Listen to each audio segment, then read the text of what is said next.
and welcome back to Community Couch Time, a daily talk show where we talk about things that are important, things that are happening in our community, in our state, in this country, and internationally. Oftentimes, the topics that we discuss are ones that others aren't talking about. And the question is, why aren't we? For Labor Day weekend, I flew to DC. While there, I wanted to visit places every DC newbie should. First stop, Ben's Chili Bowl, a black-owned DC business serving up chili, half-smokes, chili bowls, and more since 1958 in the height of Black Broadway in the Shaw neighborhood of DC. Ella Fitzgerald, Duke Ellington, Miles Davis, Nat King Cole, and more recently George Lopez have eaten there. Good enough for them, divine for us. Next stop, Carlisle Indian Boarding School in Carlisle, Pennsylvania. If you really want to know American history, you must know the truth about the American Indian boarding schools, which operated across the United States beginning in the late 19th century.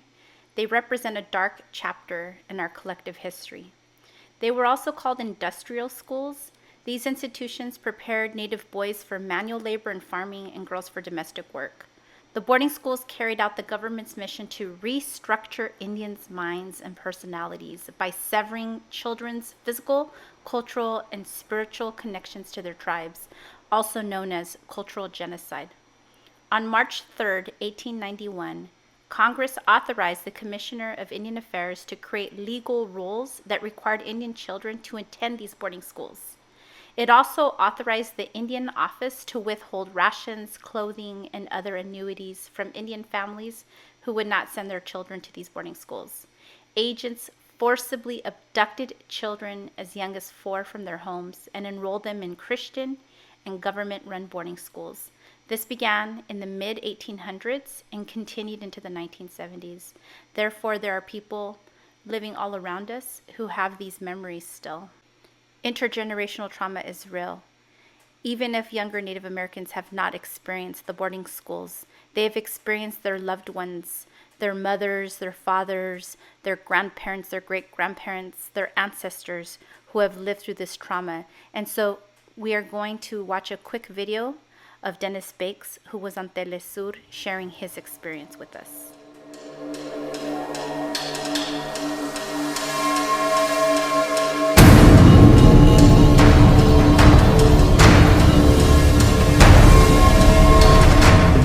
They wanted to destroy our identity, and they put us on these boarding schools. I'm one of them that they put in these boarding schools. You know, destroy, kill the Indian, save the man. And over 100,000 children were taken from their homes and pulled, and a lot in our family. And I'm fighting. Where am I going? Where am I going?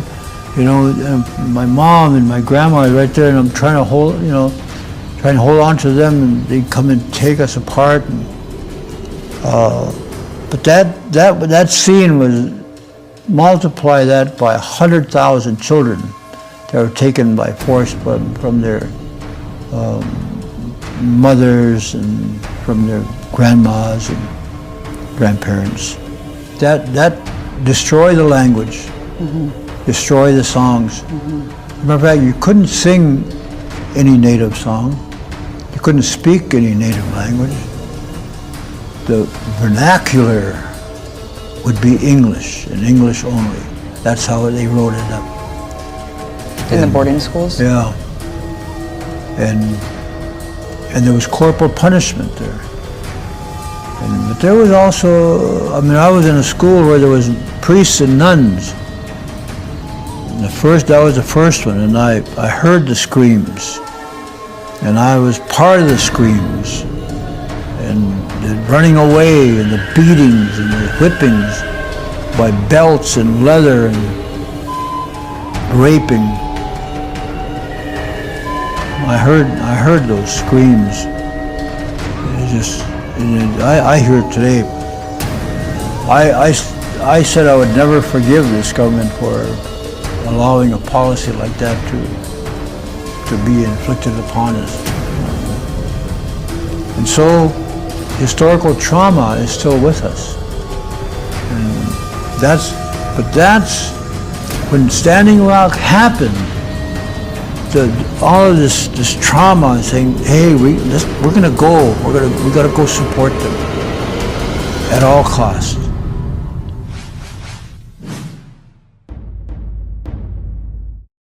And so here we are on the Carlisle Indian Boarding School in Carlisle, Pennsylvania.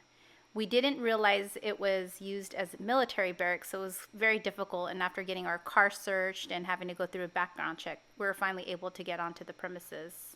What we saw was a very sanitized, very clean remnants of the Carlisle Indian School. But we're going to look a little bit into the history, and then we're going to look at some triumphs despite this horrific genocide. So the person who founded this school is Captain Richard H. Pratt. His experiment began on August 25, 1879, with the passing of General Order Number 52. Pratt was convinced of the U.S.'s government's duty to Americanize Indians. He offered a variation of the slogan, popular in the American West, which Dennis Banks alluded to, that stated that the only good Indian was a dead one. The proper goal, Pratt claimed, was to kill the Indian and save the man. So, Pratt founded this Carlisle School in 1879 at the site of an unused cavalry barracks, which we found out are being used again, which is why we had to go through a very scrutinizing background check by the military police. So here, the school was being organized as an institution with very rigid military lines. Pratt's program for the school was half days in the classroom and half days spent at some form of manual labor, which soon became the standard boarding school curriculum. The schools exploited the free labor of Indian children in order to function, and eventually this Carlisle School became a full-functioning agricultural farm. So after taking a self-guided tour of the Army's War College, we went ahead and trekked over to Thorpe Hall. Let's look into this great Native American athlete that this hall was named after, James Jim Thorpe. In November of 1912, representing the Carlisle Indian School football team, he faced off against college football powerhouse Army, which had the future U.S. President and Supreme Allied Commander Dwight D. Eisenhower. 2 months before that, Thorpe was called the world's greatest athlete by King of Sweden Gustav V after winning gold in the decathlon and pentathlon at the 1912 Summer Games.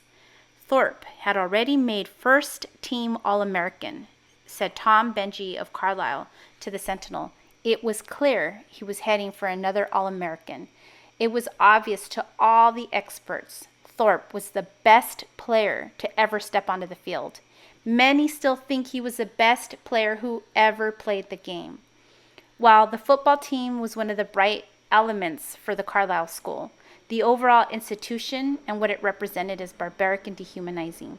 Native American children were taken from their homes from across the country and subjected to cultural genocide, which stripped them of their native languages and traditions. Children were given white names and even buried with those white names at the school cemetery. To this day, the bodies of these children have yet to be returned to their families or native lands, though progress is allegedly being made on that front.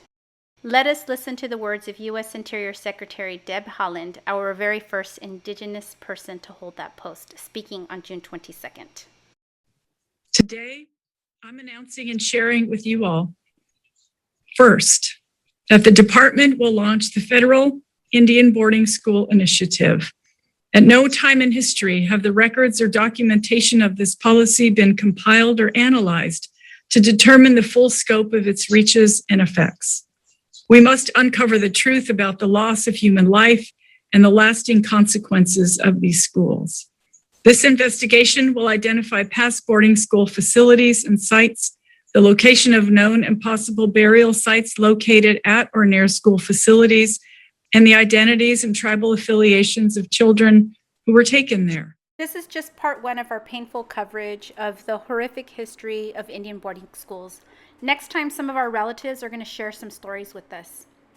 For now, our community couch time discussion question is for you to please research one of the U.S. or Canadian boarding schools. What was the school like? What do we know about the people whose lives were impacted by being there? Thank you. In la catch.